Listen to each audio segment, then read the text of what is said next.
Chers amis, bonjour et bienvenue à notre rendez-vous quotidien consacré à la méditation de la parole de Dieu. Nous sommes aujourd'hui le 11 octobre 2020. Nous célébrons le 28e dimanche du temps ordinaire. Merci d'avoir choisi cet espace consacré à la méditation de la parole de Dieu, où nous laissons notre âme, notre esprit et notre corps être entraînés aux profondeurs de la source de cette parole de vie qu'est Jésus-Christ. Jésus continue de nous donner sa catéchèse sur le royaume des cieux. Nous avons eu une succession de paraboles qui faisaient allusion à la vigne pour parler du royaume de Dieu. Aujourd'hui, les textes sont remplis de sentiments de joie, d'effervescence avec la question des festins et des repas. Le but du Seigneur, c'est d'organiser des noces, un festin. Tous les festins qui sont offerts dans la Bible, depuis Abraham jusqu'à Jésus en passant par les prophètes, nous voyons encore Abraham recevoir ces personnages mystérieux dans Genèse au chapitre 18. Nous voyons Jésus aux noces de Cana dans Jean au chapitre 2, sans oublier, n'est-ce pas, la multiplication des pains. Et puis Jésus, dans Jean au chapitre 21, Jésus qui, après la résurrection, offre à manger à ses apôtres. Tout cela parce que le Seigneur aime la joie, il aime la vie. Le repas, c'est la vie, c'est la joie, c'est la générosité de Dieu. L'Eucharistie est aujourd'hui pour nous l'actualisation de ce repas, offert déjà le jeudi saint et sur la croix, mais qui est en même temps l'annonce du festin eschatologique où dans la maison du Seigneur nous serons tous réunis. Alors l'invitation est donnée à tous et à chacun. Au départ, nous avons tous les mêmes opportunités, nous qui avons reçu l'annonce de l'Évangile, sans distinction. Et l'Évangile dit, le Maître envoya appeler, après que les premiers aient refusé, jusqu'à maltraiter les envoyés, c'est-à-dire le peuple d'Israël. Il envoie appeler maintenant tout le monde sans distinction, les bons comme les mauvais.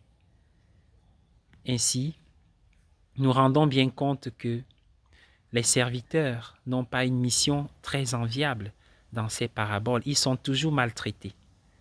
Mais ce doit être pour nous un signe fort. Alors, premièrement, au départ, nous avons tous les mêmes opportunités. Mais à l'arrivée, il y a aussi une exigence, celle d'avoir le vêtement des noces. Et c'est le Christ qui est ce vêtement. Il ne suffit pas de dire oui, il ne suffit pas de dire Seigneur, Seigneur, il ne suffit pas de répondre à l'invitation, mais il faut pouvoir produire des fruits, la charité, l'hospitalité, la générosité, la gratuité. C'est ça le vêtement du salut. Imiter le Christ, c'est-à-dire se laisser porter et transformer par lui, comme a dit Saint Paul, dépendre de Jésus. Et cette dépendance de Jésus le rend indépendant vis-à-vis des autres. La deuxième chose que nous pouvons retenir pour notre méditation, c'est que le chemin du salut n'est pas un chemin de tout repos. Ce n'est pas un long fleuve tranquille. Il mène au vendredi saint, à la croix, mais il ne s'y limite pas, il va au-delà. Il va à la résurrection, à la vie, la victoire. Et donc, choisir le Christ, c'est courir le risque. Mais peut-être c'est le risque le plus merveilleux, le plus grand risque, car il s'agit de se mettre aux côtés du vainqueur, de celui qui aime. Et donc, le grand risque pour nous aujourd'hui, c'est d'oser aller aux croisées des chemins. Aller aux croisées des chemins, c'est ne pas simplement recevoir les sacrements, les biens éternels, le corps du Christ, et de rester là où on est.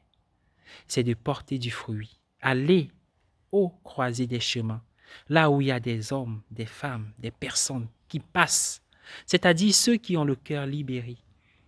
Ils n'ont pas de maison, ils n'ont pas de commerce, mais ils sont là, ils passent.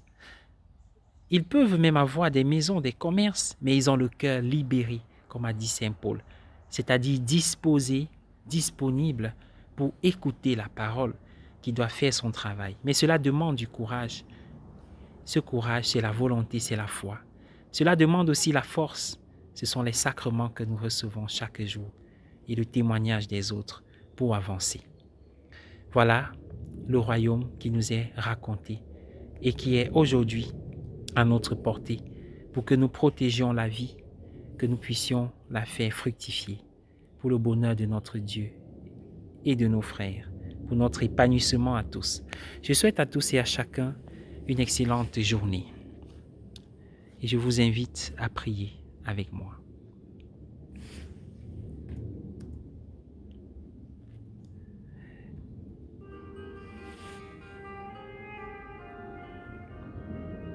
Seigneur notre Dieu, merci pour ta parole qui est une lumière sur ma route, une lampe sur mes pas.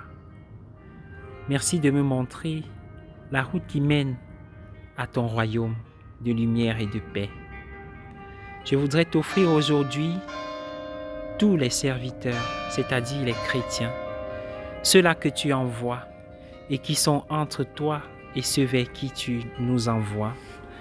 Parfois les hommes les personnes vers qui tu nous envoies, ferme l'oreille, ferme les yeux pour ne pas voir tes signes, tes merveilles. Seigneur, précède-nous par ton esprit chaque fois que tu attends quelque chose de nous. Montre-nous ce que nous devons faire et donne-nous la force de l'accomplir. Prépare les cœurs. Te confions, Seigneur, particulièrement ceux qui se préparent à un rendez-vous important, une rencontre, une décision importante de leur vie. Prépare les cœurs de ceux vers qui ils vont et donne-leur des mots justes, l'attitude juste pour toujours répondre aux attentes des autres et atteindre de bons résultats. Seigneur, nous nous confions en toi, nous nous abandonnons entre tes mains. Amen.